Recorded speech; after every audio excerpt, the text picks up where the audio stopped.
Moving on to other stories now, South Korea plans to send its skiers using a chartered flight to cross over to the north. The trip for a 2-day joint training could happen as early as Wednesday. Myung-kil gets us up to speed with the ongoing inter-Korean exchanges.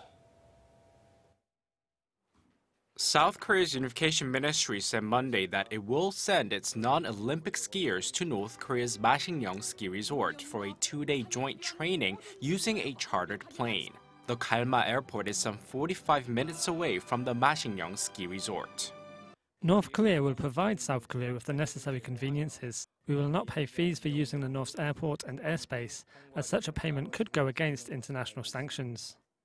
If Seoul charters a plane from an airline which is currently providing flights to the U.S., then it would violate U.S. sanctions. Therefore, Seoul is pondering over sending a chartered airline that does not have flights to the U.S. U.S. President Trump announced a set of sanctions in September that include banning vessels and aircraft that have visited North Korea from visiting the U.S. within 180 days.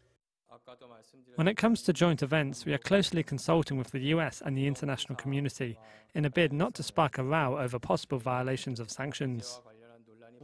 The two Koreas also agreed to hold a joint cultural performance in Mount Kumgang on the northeast coast ahead of the Pyeongchang Winter Olympics. However, Seoul may have to bring refined petroleum products to the north when it holds the cultural event, as Pyongyang said it will be difficult for it to supply power to a facility built by the South Korean side.